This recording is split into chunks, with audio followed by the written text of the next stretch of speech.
Hello, my name is Natasha Conland and I'm the curator of the 4th Auckland Triennial, which is due to open on the 12th of March 2010.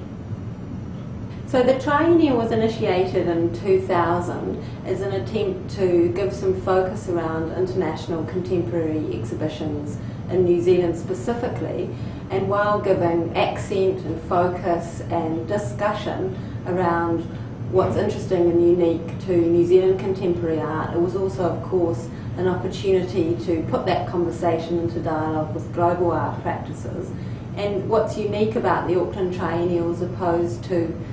the other regional triennials and biennials is that it has a very strong thematic focus typically. So each year the triennial takes a very strong cue from its curatorial theme. So this year the theme and the title is The Last Ride in a Hot Air Balloon. It's a very speculative title rather than a descriptive title,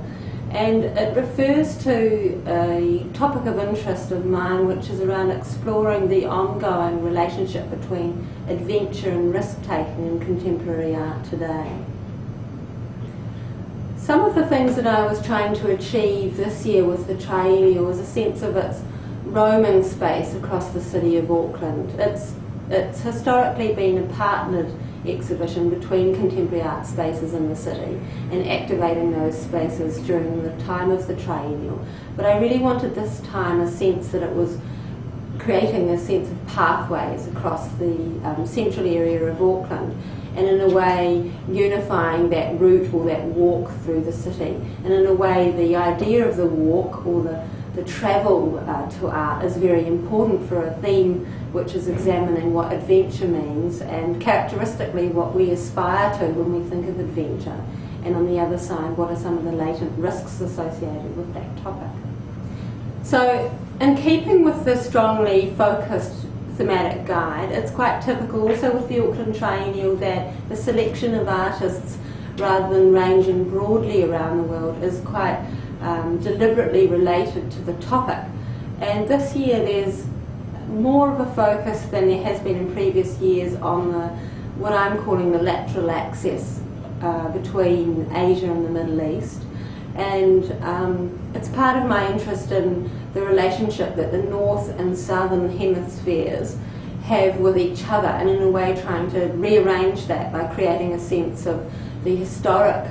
roots between Asia and the Middle East, and also, of course, how differently we might reflect on our condition by reflecting on our historic relationship with that part of the world within its own history and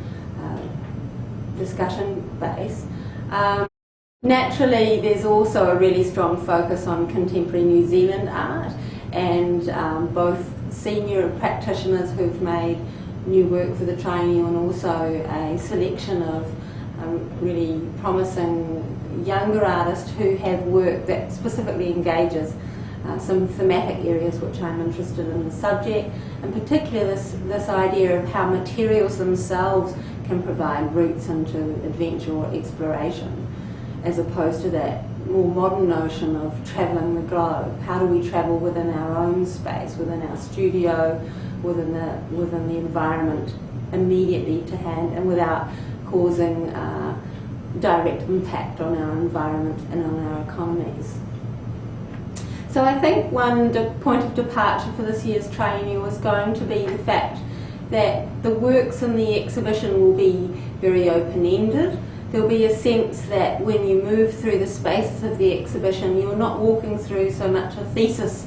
on the subject, but something which feels closer to the